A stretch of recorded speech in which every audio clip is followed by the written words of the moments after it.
In a peaceful forest where every leaf whispered stories, lived three bears who shared laughter, dreams, and one very special promise.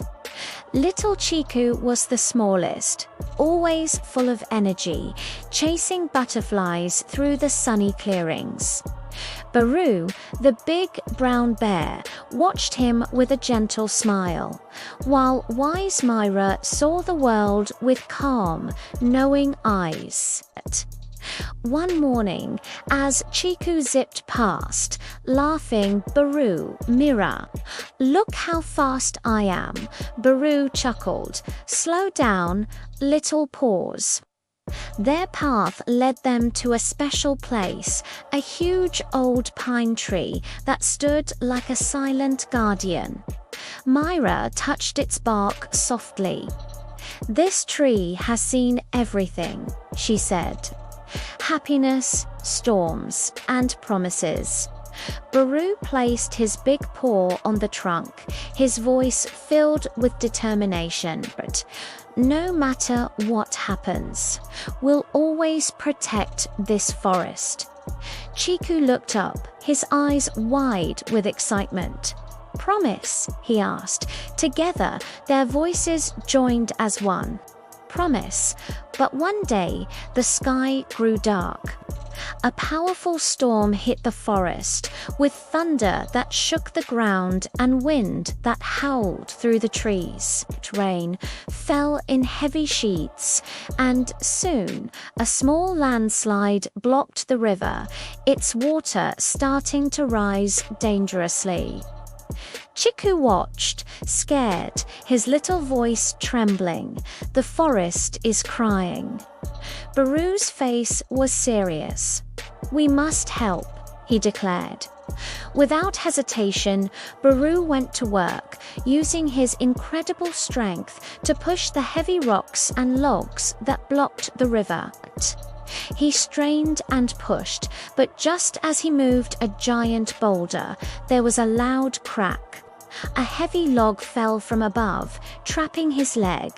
He was stuck. Chiku cried out his name, "Baru." But Baru, despite his pain, managed a weak smile.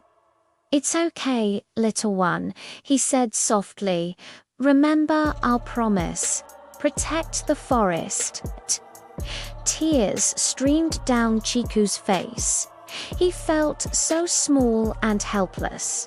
But Mira came to his side, her voice calm and steady. "Chiku," she said, "being small doesn't mean being weak.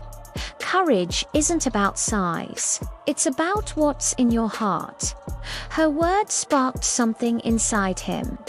Chiku wiped his tears, his expression changing from fear to determination. He knew what he had to do. He couldn't move the log alone, but he wasn't alone in the forest. Chiku raced through the woods, gathering all their animal friends. He explained what had happened, his small voice now filled with a surprising strength. The birds flew ahead to guide the way. Beavers, with their strong teeth, began to gnaw at smaller logs, and other animals helped clear away the debris. It was an amazing sight, the whole forest coming together.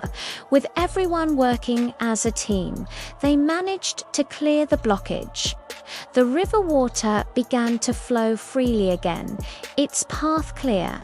Finally, they reached Baru, and together, with a great heave, they moved the heavy log that trapped him.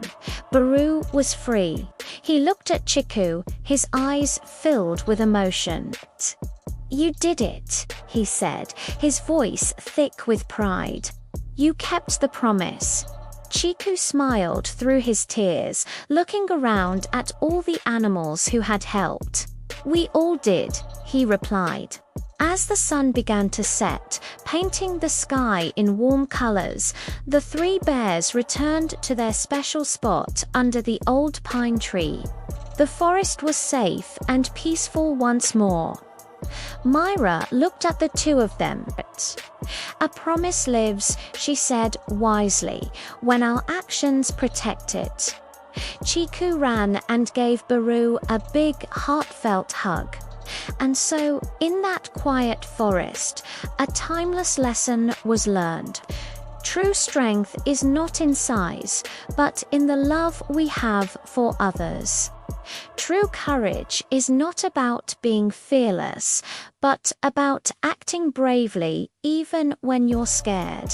And true friendship is about keeping promises, especially when it's hard.